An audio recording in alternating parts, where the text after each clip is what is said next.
అనంత విశ్వ సంపదని ఆకర్షించడానికి మీ ముందుకు వస్తుంది అహం బ్రహ్మాస్మి సాధన 11 డేస్ ఎనర్జీ యాక్టివేషన్ ప్రోగ్రామ్.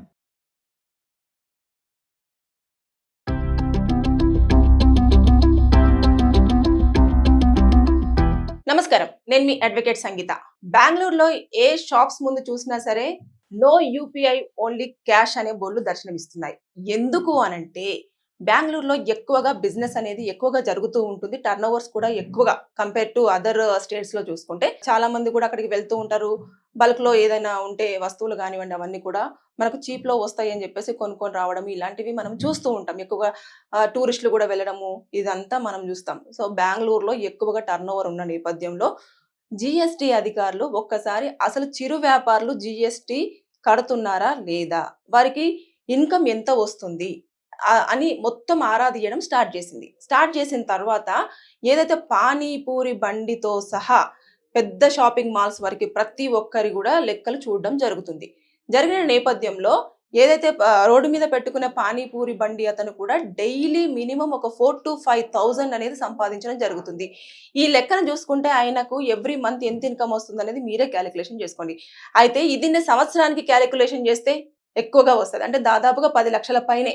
అలాంటిది ఆయన కూడా జిఎస్టి పే చేయాలి, అయినా కూడా పే చేయకుండా చాలా మంది ఎక్కువగా యూపీఐ పేమెంట్స్, మనం వెళ్ళగానే 10 రూపాయలైనా సరే పానీపూరి తిని వెంటనే యూపీఐ చేస్తాం.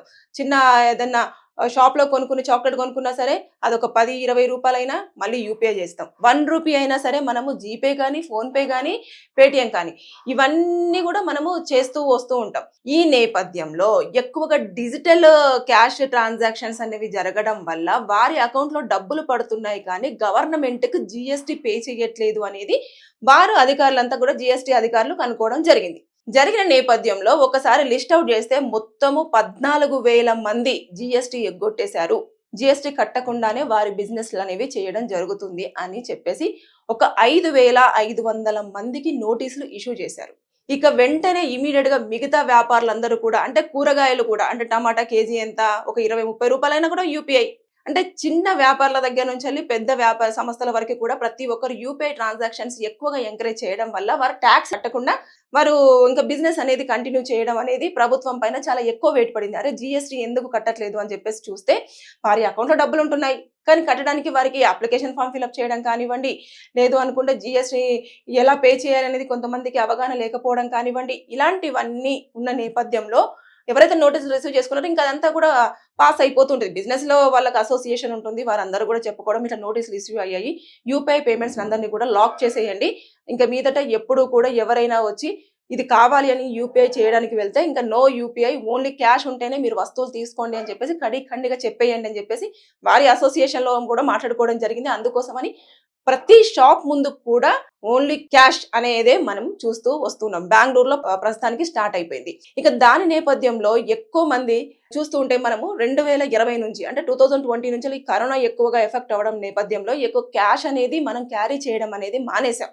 దానితోటి యూపీఐలు కూడా ఎక్కువగా అప్పటి నుంచి కూడా మార్కెట్ లో ఎక్కువగా ఏ చిన్నదానికైనా కూడా స్కానర్ ఓపెన్ చేయాలి, స్కాన్ చేయాలి, డబ్బులు పే చేయాలి. ఎట్ ఏ టైం మనం ఒక 1 lakh రూపీ అనేది కూడా మనం డిజిటల్ నుంచి వెళ్ళి ట్రాన్సాక్షన్ చేయడానికి ఉంటుంది, అంటే ఫోన్ పే కానివ్వండి, గూగుల్ పే కానివ్వండి. అదే ఎమర్జెన్సీ, హాస్పిటల్ ఎమర్జెన్సీ అప్పుడు 5 lakhs వరకు ఉంటుంది. అయితే ఈ తరుణంలో ఇంకా మన పాకెట్ లో 10 రూపాయలు కాదు కదా, 1 రూపీ కూడా దొరకడం చాలా కష్టమైంది. అంటే క్యాష్ అనేది మార్కెట్ లో ఎక్కడ కూడా క్యాష్ అనేది కనిపించదు, అంతా కూడా ఆన్లైన్ ట్రాన్సాక్షన్స్ ఇవే జరుగుతూ వస్తున్నాయి కాబట్టి. కానీ ఇక్కడ మనం ఒకటి ఆలోచించాల్సింది ఏంటంటే గోల్డ్ షాపులలో మాత్రం వారు ఎట్టి పరిస్థితుల్లో యూపీఐని ఎంకరేజ్ చేయరు. వారికి తెలుసు, అంటే మనం ఇంత జిఎస్టీ పే చేయాలి కాబట్టి మనము బెటర్ టు అవాయిడ్ యూపీ అని చెప్పేసి ముందుగానే వారు అనుకొని వాళ్ళు క్యాష్ అయితేనే తీసుకుంటారు. ఒకవేళ మా దగ్గర క్యాష్ లేదంటే ఒక సర్టన్ అమౌంట్ వరకు మాత్రమే యూపీఐ చేయించుకుంటారు, మిగతాది మాత్రం ఖచ్చితంగా మీరు క్యాష్ లో పే చేయండి అని చెప్పేసి చెప్పడం జరుగుతుంది. ఇప్పటి వరకు మనం చూస్తాం మార్వాడి వాళ్ళ దాంట్లో అసలు యూపీఐ స్కానర్సే సరిగ్గా కనిపించవు, వారంతా కూడా క్యాష్ ఇవ్వండి, క్యాష్ అంతే, క్యాష్ తీసుకొనే మనము బిజినెస్ చేయాలి అని చెప్పేసి అన్న ధోరణిలో వాళ్ళు ఉండడం జరుగుతుంది. అంటే ఇక మీదట ఏ చిన్న షాపింగ్ మాల్స్ లో కానివ్వండి, అదే విధంగా రోడ్డు మీద ఉండే పానీపూరి బండి కానివ్వండి, చిన్న కూరగాయల మార్కెట్ కానివ్వండి, ఇక్కడ మీరు కనుక యూపీఐ పేమెంట్స్ చేస్తాను అంటే వారు యాక్సెప్ట్ చేయడానికి రెడీగా ఉండట్లేదు. ఇప్పుడు బెంగళూరులో స్టార్ట్ అయిపోయింది.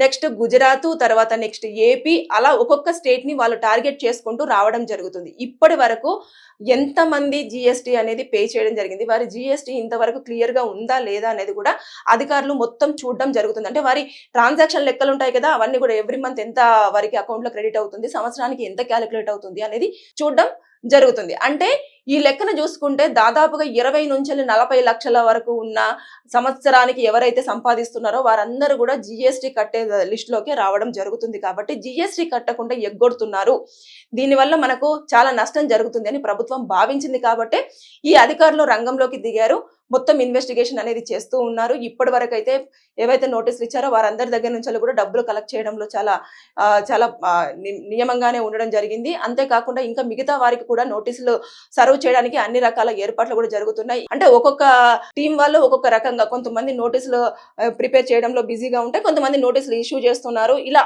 మొత్తం ఎవ్రీథింగ్ మొత్తానికైతే వారి దగ్గర నుంచి ఇప్పటి వరకు వారు అనుకున్నంత జిఎస్టీ వచ్చిందా లేదా, ఒకవేళ రాకపోతే కట్టించుకున్న తర్వాతనే మీ బిజినెస్ స్టార్ట్ చేయాలి అని చెప్పేసి అన్న ధోరణిలోనే ఉండడం జరుగుతుంది. లేదు అనుకుంటే ఇప్పుడు ఏదైతే బిజినెస్ ఉంటుందో దానికి ఇక మీదట మీరు క్యాష్ తీసేసుకోండి, కానీ జిఎస్టీ మాత్రం కంపల్సరీగా, అంటే రోజుకు 5,000 నుంచి 10,000 సంపాదించే వారు కూడా జిఎస్టీ కిందికే రావడం జరుగుతుంది అని చాలా క్లియర్ గా చెప్పడం జరిగింది. ఇక మీదట కనుక మీరు ఏదన్నా షాపింగ్ కి వెళ్తే ఇంకా క్యాష్ అవసరం లేదు, ఏటీఎం అవసరం లేదు, స్కానర్ ఉంది కదా అక్కడికి వెళ్ళిన తర్వాత స్కాన్ చేసి డబ్బులు వేసేద్దాము అని చెప్పేసి అంటే వారు ఎట్టి పరిస్థితుల్లో ఒప్పుకోవడానికి లేదు. ఎందుకంటే రెవల్యూషన్ స్టార్ట్ అయిందని మనం అనుకోవచ్చు. బెంగళూరులో మొత్తం ఏ షాప్ ముందు చూసినా కూడా చిన్న పానీపూరి కానివ్వండి, కూరగాయల మార్కెట్ కానివ్వండి, బట్టల షాప్ కానివ్వండి, ఏ బిజినెస్ చూసుకున్నా కూడా వారు నో యూపీఐ, ఓన్లీ క్యాష్ ఇవ్వండి, మీ వస్తువులు మీరు తీసుకెళ్ళండి అనే ధోరణిలోనే మీరు ఎంత షాపింగ్ చేసినా సరే యూపీఐ పేమెంట్స్ మాత్రం మేము యాక్సెప్ట్ చేయమని చెప్పేసి చాలా నిక్కచ్చిగా చెప్పేయడం జరుగుతుంది. కాబట్టి ఇక అన్ని స్టేట్స్లలో కూడా మిగతా వ్యాపారులు కూడా అలర్ట్ అయ్యే అవకాశాలు ఉంటాయి. కాబట్టి మనకు ఇక మీదట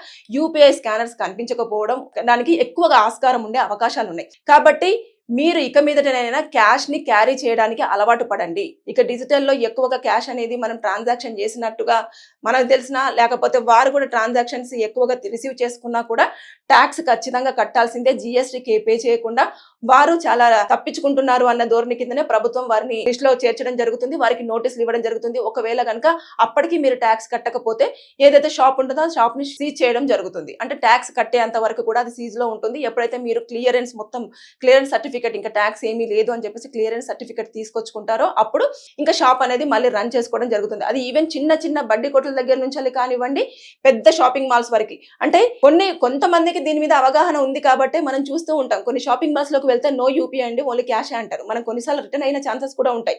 మళ్ళీ వెళ్ళి ఏటీఎం కార్డులో డ్రా చేసుకొని ఏం రావాలని చెప్పేసి ఎక్కడైతే యూపీఐ ఉంటుందో అక్కడికి వెళ్ళేసి మన డబ్బులు స్కానర్ తోటి మనం డబ్బులు అనేది వాళ్ళ అకౌంట్ లో జమ చేయడం జరుగుతూ ఉంటుంది. ఇక మీదట మనం మాత్రం కంపల్సరీగా మార్కెట్లో వస్తున్న దాన్ని ఎప్పటికప్పుడు మనము పరిశీలిస్తూ ఉండాలి. వారు ట్యాక్స్ కట్టని నేపథ్యంలోనే యూపీఐ సేవలను మీరు ఖచ్చితంగా కరెక్ట్ వేలో వాడండి అని చెప్పేసి అన్నారు. ఎక్కువగా టర్న్ ఓవర్ జరుగుతున్న వారందరూ కూడా భయపడి ఇక మీదట యూపీఐ పేమెంట్స్ యాక్సెప్ట్ చేయట్లేదు. ఇప్పుడైతే బెంగళూరులో మనం ఎక్కువగా చూస్తూ ఉన్నాము. అది స్టార్ట్ అయిపోయింది. ఒక 3-4 రోజుల నుంచి కూడా మనము అక్కడ ఓన్లీ క్యాష్ మాత్రమే చలామణి అవుతుంది. ఇక్కడ కూడా అది త్వరలోనే రాబోయే అవకాశాలు ఉన్నాయి. కాబట్టి ఇక మీదట క్యాష్ ని క్యారీ చేసే అలవాటు ఎక్కువగా మనం వెళ్ళి డబ్బులు డ్రా చేసుకొని పర్సులో మినిమం అన్న డబ్బులు పెట్టుకొని క్యారీ చేస్తే అన్ని రకాలుగా బాగుంటుంది. ఎప్పుడైనా ఎమర్జెన్సీ టైంలో మనకు అవసరమయ్యే ఛాన్సెస్ ఉంటున్నాయి. సో ప్రభుత్వం అన్ని రకాలుగా ప్రతి దాని మీద దృష్టి సారిస్తూనే ఉంది. ఒకదాని తర్వాత ఒకటి మనకు ఎప్పటికప్పుడు అప్డేట్స్ ఇస్తూనే ఉంది. కాబట్టి దాని ప్రకారంగా మనం కూడా గవర్నమెంట్ రూల్స్ అన్ని పాస్ చేస్తున్న దాని విధంగానే మనం ఫాలో అవుతే అన్ని రకాలుగా మనకు బెటర్గా ఉంటుంది. ఇంకా యూపీఐ ఉంటుంది కదా అంటే ఇంకా ఉండకపోవచ్చు.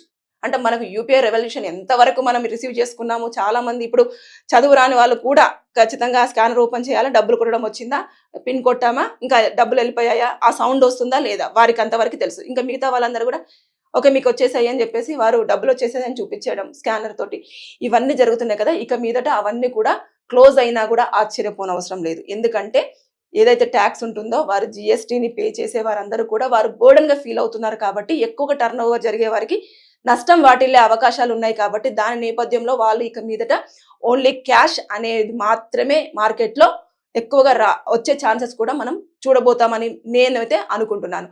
సో కాబట్టి మీరు క్యాష్ అనేది ఎట్టి పరిస్థితుల్లో ఇక మీదట ఇప్పటి నుంచి, అది మన స్టేట్ కాదు కదా, బెంగళూరులో కదా జరిగింది, ఇంకా కర్ణాటకలో జరుగుతుంది కాబట్టి మన దగ్గర ఎందుకు జరుగుతుంది అని కాదు. నెక్స్ట్ స్టెప్స్ అన్ని కూడా ఒక్కొక్క స్టేట్ మీద జిఎస్టీ అధికారులు దాడి చేయడానికి, అంటే షాపింగ్ మాల్స్ కానివ్వండి, అదే అన్నింటి మీద కూడా చూస్తున్నారు. కాబట్టి మనకు ఇబ్బంది రాకుండా ముందుగానే క్యాష్ అనేది మీ దగ్గర పెట్టుకుంటే ఉత్తమం. అంటే ఒకవేళ అందరూ క్యాష్ క్యారీ చేస్తే మళ్ళీ డబ్బుల కొరత అనేది ఖచ్చితంగా రావడం జరుగుతుంది. ఎందుకంటే ఏటీఎంలలో సరిగ్గా మనీ ఉండకపోవడం, సరైన టైంలో మనీ దొరకకపోవడం, ఇలాంటివి కూడా మనం ఫేస్ చేసే అవకాశాలు ఫ్యూచర్లో చూడొచ్చేమో.